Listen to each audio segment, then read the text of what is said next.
Today I'm diving into some of the strangest, most mysterious groups you've probably never heard of. And trust me, this gets wild. And I'm your host, Alina. Let's get into it. Everyone's heard about Illuminati and Freemasons, right? But guess what? There are way more secret societies out there with stories that are just as weird, maybe even weirder. Stay till the end for bonus content. Okay, so picture this. Back in 338 BC, there was this fierce battle called the Battle of Chaeronea. It's where the sacred band of thieves, a badass squad of 150 warrior couples, male lovers side by side, were tragically defeated. Talk about love and bravery in the same sentence. Fast forward to 1899, and here's where it gets interesting. An Englishman named Cecil Eves borrowed the name Chaeronea for something totally new. A secret society for gay men. Kind of like a real-life underground Hogwarts. But instead of magic wands, they had passwords and secret rituals to stay safe in a time when being openly gay was dangerous. Cecil had rules too. This wasn't a hookup club. It was about connection, support, and pride. Even Oscar Wilde might have been part of it. How cool is that? The order spread across countries and quietly helped push for gay rights, way before pride parades were even a thing. After Cecil passed, things quieted down. But guess what? In the 90s, the spirit of the order came roaring back, especially in the US, inspiring new movements. So yeah, history is full of hidden heroes, and sometimes they come with secret handshakes. In 1693, a supreme intense group forms in Italy, claiming they're here to protect the Catholic Church from, you guessed it, the Antichrist. Yep, it gets wild. These folks weren't your average churchgoers. They strutted around with swords. Yes, actual swords. And wore outfits with giant stars drawn across their chests. Not exactly low profile, right? So who's the man behind all this madness? His name is Agostino Gabrino, a merchant's son who was, let's just say, not playing with the full deck. The guy literally stormed into churches waving a sword, yelling that he was the king of glory. Bold move, Agostino. He founded this knightly group and immediately crowned himself monarch of the Holy Trinity. He also made up a bunch of seriously strange rules, like promoting polygamy and saying members could only marry virgins. Yikes. Anyway, it all fell apart pretty quickly. One of the members snitched to the Inquisition, classic betrayal arc, and the whole thing was shut down. The knights straight to prison. Honestly, it sounds like a plot twist from a medieval soap opera. Who needs fiction when real history is this bonkers? There was this secret group of journalists with one super weird mission. Sneak the phrase, "It was as if an occult hand had ... into as many newspapers as possible. I know, totally random, right? It all started when a reporter named Joseph Flanders from the Charlotte News casually dropped that line into an article. His friends saw it and were like, "Yo, this sounds so dramatic and mysterious. We gotta run with it." And they did. They started slipping it into their stories, just for the fun of it.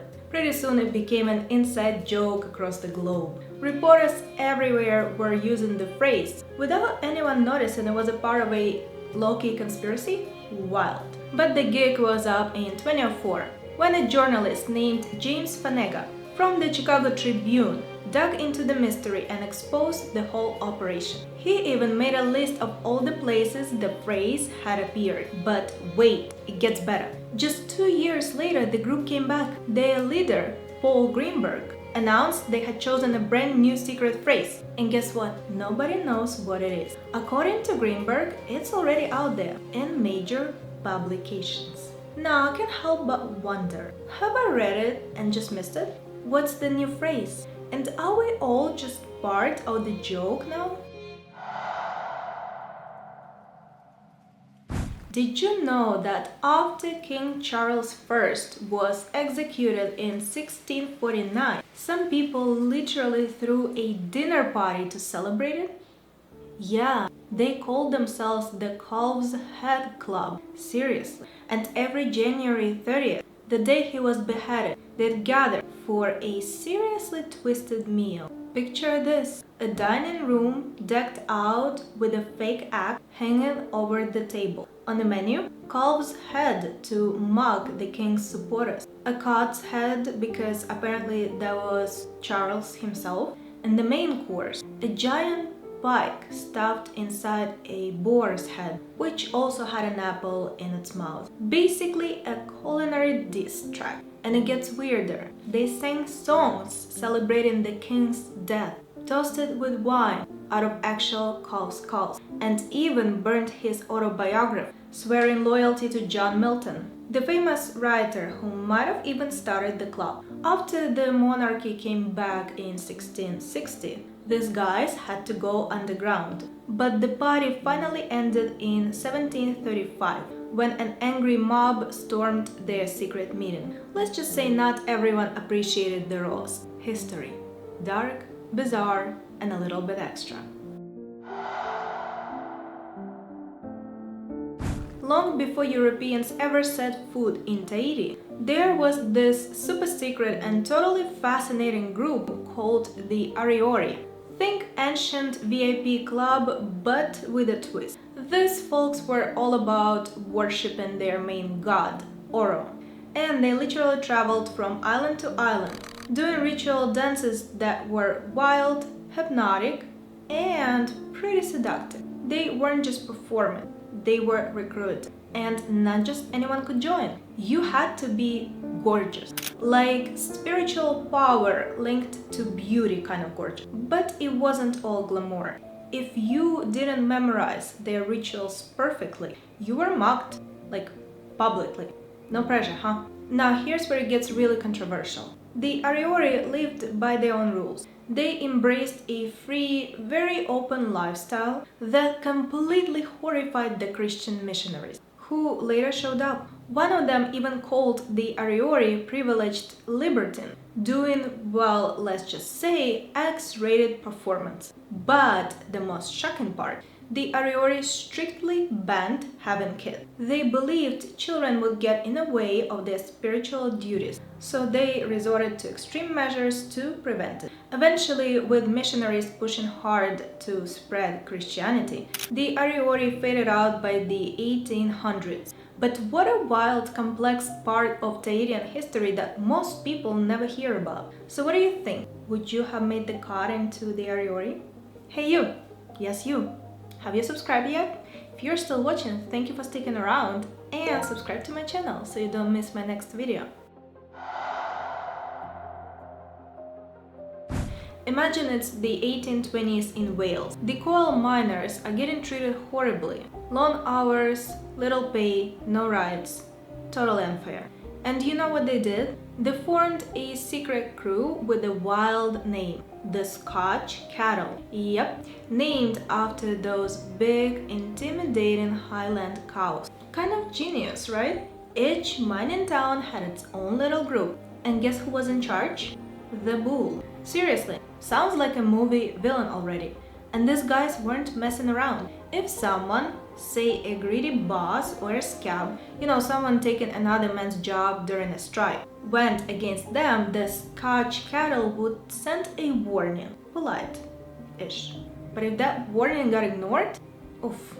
Midnight comes and here where it gets wild. They'd show up in disguise, faces blackened, wearing cowskin, no kidding. And they'd tear up the guy's house.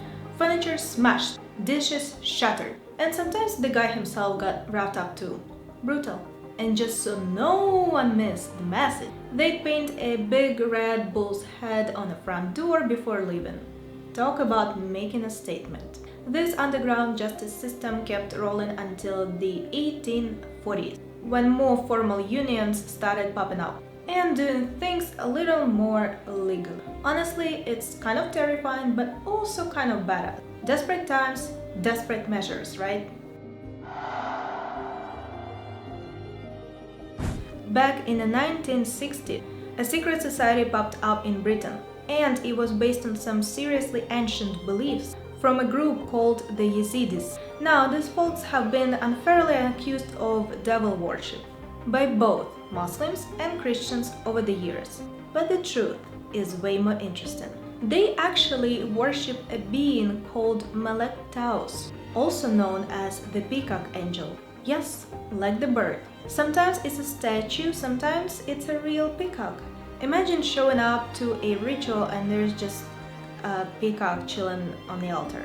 Anyway, members of the society believe the Peacock Angel can literally answer their prayers, so they treat it with huge respect. Their meeting room is full of images of this angel, and at the center there is an altar where all this energy is focused. And here's where it gets intense. The members do this slow ritual dance around the altar. At first it's calm, almost meditative, but then it picks up speed.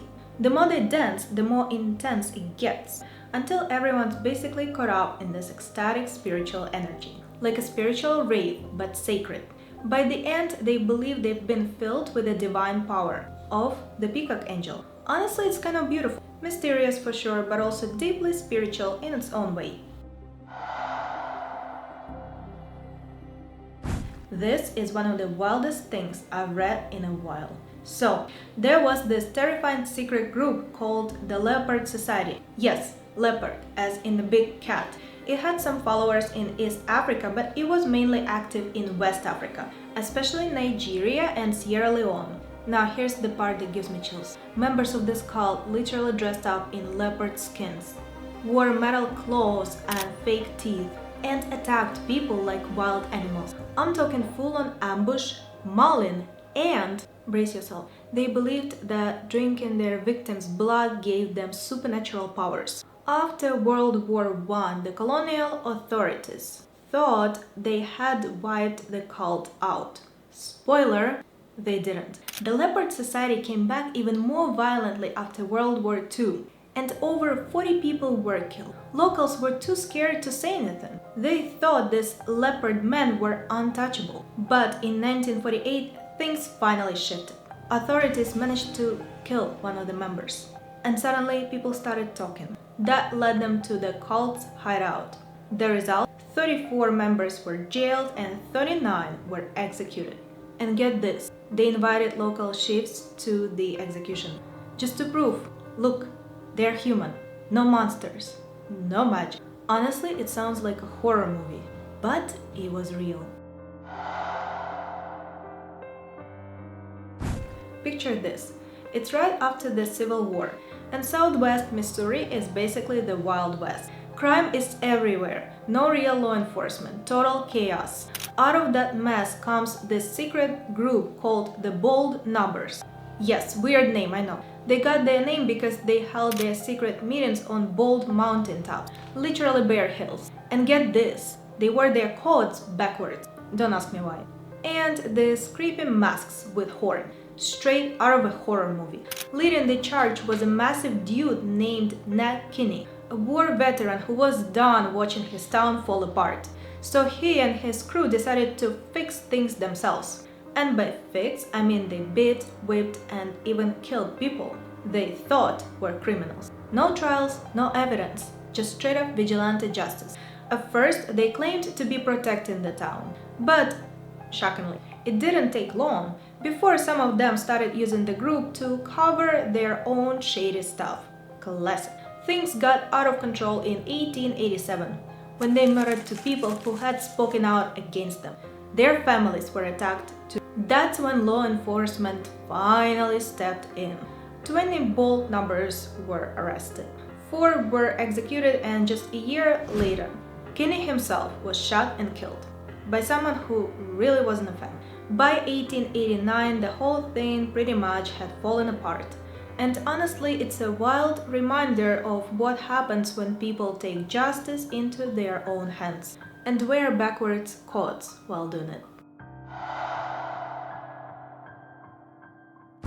Back in the 1930s, the writer Zora Neale Hurston, the one who wrote Their Eyes Were Watching God, took a trip to Haiti. And while she was there, she heard rumors about this terrifying secret group called the Secte Rouge, also known as Cochon Gris or Winbrindik.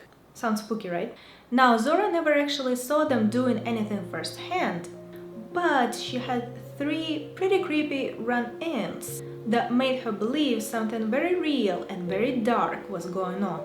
First, one night in 1936, she heard this strange drumming outside late at night. Naturally, being curious, she wanted to check it out. But her housekeeper freaked out and basically told her, "Do not go out there unless you want to end up on their bad side." Say less. Then another time she saw a man burning tires outside. Weird, right? So she asked him what was going on.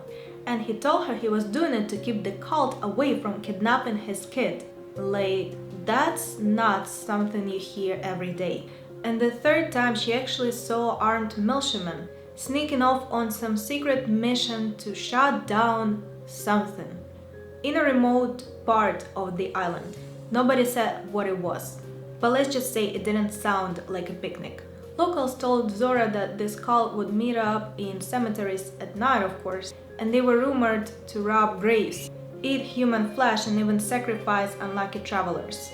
Yep, it's giving full-on horror movie vibes. And here's the bonus, the Skoptsi. Buckle up because this one is wild. So back in the 18th century Russia, a religious group called the Skoptsi, yeah, that's a real name, took the idea of purity to a whole new level. Their belief was that to be saved, you had to literally remove all signs of original sin. And by that, I mean genitals.